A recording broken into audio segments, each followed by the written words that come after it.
As it stands right now, we are only a few days away from the release of Rockstar's new GTA Online Money Fronts DLC update, and this summer update is introducing a brand new money laundering system built around your criminal network, where you're basically going to acquire some iconic businesses like a car wash in the game, a cannabis dispensary, and even a helicopter tour service, all designed to hide your dirty cash behind a legitimate empire. And so on top of that, we've got some new gameplay upgrades coming our way, quality of life changes, a fresh lineup of vehicles including some law enforcement bikes, and expanded passive income options tied to our existing businesses like the air freight cargo and weed farm. This is also the time that the GTA community loves to come together and speculate just how much this DLC will cost and how much you'll need to buy everything day one. But today, I want to take that idea just one step further. Yes, we'll briefly touch on some price predictions and the money you might want to have saved up, but more importantly here, I want to talk to you about what players should really do right now before the Money Fronts update drops in game, because while holding onto your cash is important, there are also a few businesses and income strategies that one should be setting up right now, and a few things you might want to hold off on until we see how the new system actually works. So whether you're a seasoned grinder in this game already, or someone who just logs in on the weekends to play casually, this video is going to help you make the most out of these final few days here before the DLC lands. And so with all that said, let's get into it. Now let's start with one warning. Do not go out and buy a hangar or a weed farm right now if you don't already have one. Rockstar, yes, did confirm in their latest Newswire post that the new money front properties like the car wash will generate passive income, and also some of the side businesses will unlock access to additional fronts such as the Smoke on the Water business as well as the Higgins heli tours. And this in turn will boost profits for your weed farm as well as the air freight cargo business at your hangar. But here's the thing. We don't know yet how that boost will be calculated. Will it increase sale value? Will it speed up your production? Will it unlock exclusive missions to do related to those businesses? Until we know for sure, obviously it's going to be better to hold on to your money, wait for that DLC to drop, and then make your investment decisions based on how that system actually works, because you can't buy it until it releases anyway, so you might as well hold on to that money and then just buy both the weed farm, a hangar, as well as the new businesses in game for the Money Fronts update, rather than buy some stuff ahead of time that you may not want or need later. That said, if you already own a hangar or a grass farm, then make sure they're upgraded and stocked with supplies before the DLC hits, because you might want to get the benefit from the boost right away, and maybe you will actually be able to, is what I'm trying to say. Now, let's talk about what players should be doing. If you want to take full advantage of this DLC, well, you're going to need cash, a lot of it, and that's where my latest daily money-making routine video comes in.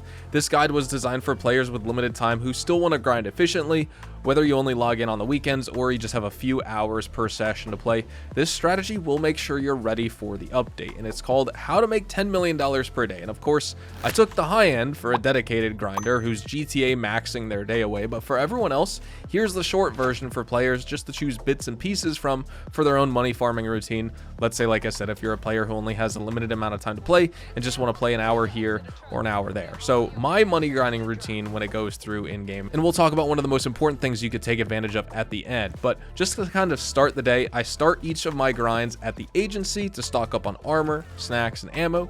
Then I grab my passive $20,000 worth of income from the agency wall safe after doing the 201 security contracts.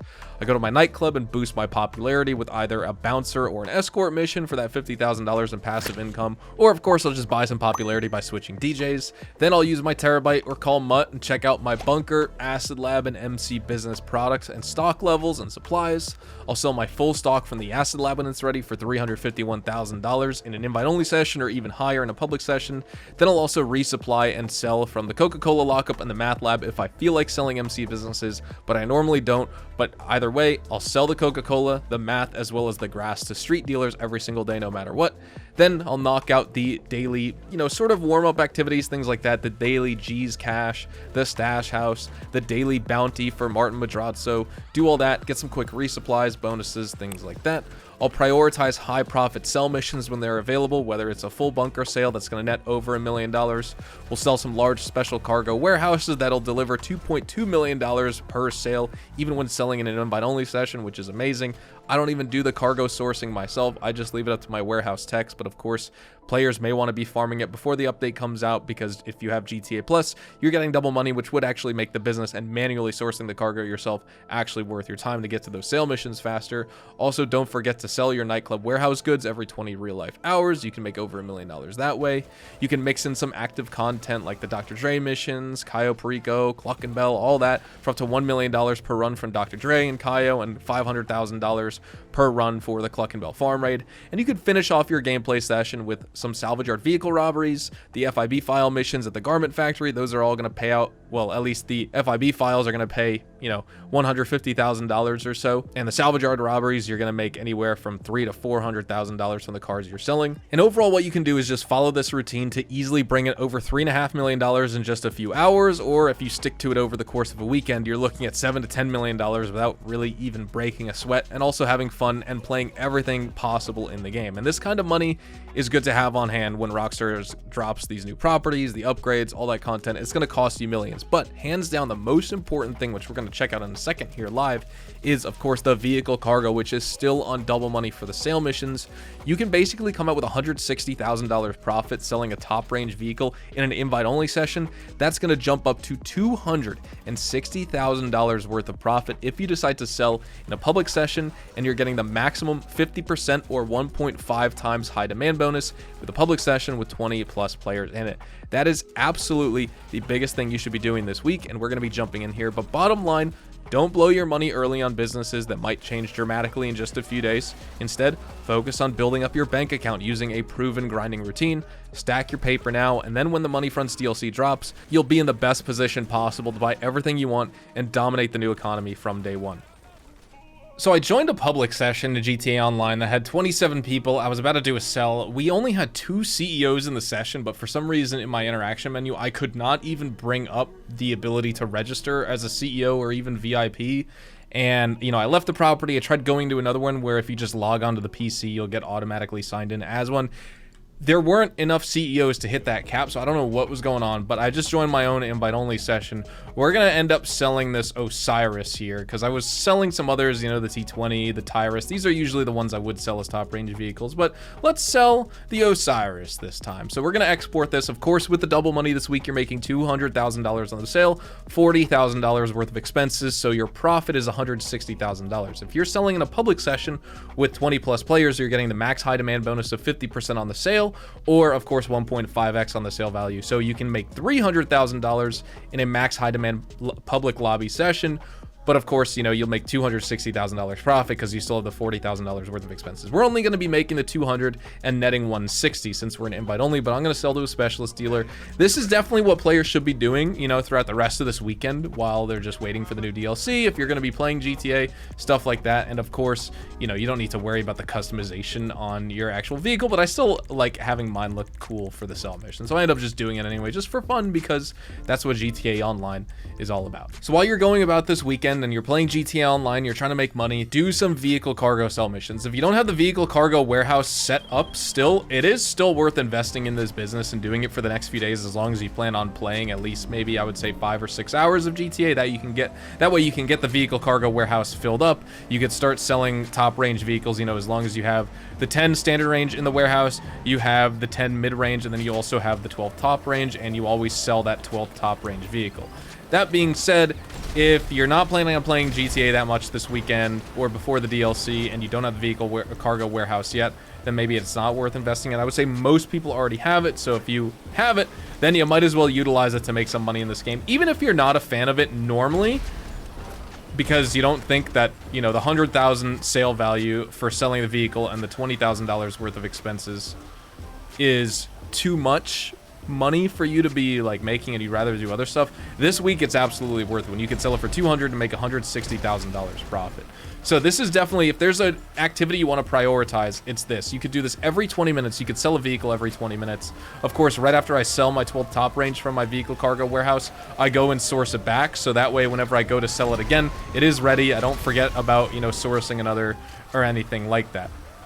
And I'll still take care of all the other stuff in that grind I was just talking about, but I'm always going to be prioritizing the vehicle cargo warehouse sells every single hour as well, and try and do that You know, if I can't do it 3 times in an hour, you know, I'll do it at least once, maybe twice. I would say selling and sourcing 3 cars an hour will only take you 25, maybe 30 minutes at most. That's like an absolute most if the source takes you 5 minutes and the sell takes you 5 minutes. Most of the time, the sources can go by decently fast. Same with the sell missions. So that leaves half of every single hour that you have to play GTA Online.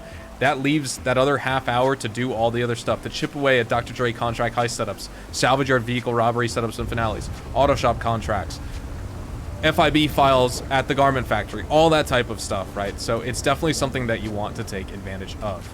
And overall, I like doing these sell missions as well. They're fun to do. They're fast. They're easy. This one, I'm going over to Madrazo's ranch over here. I don't even know if it's his ranch officially. This character you could see multiple times at this area.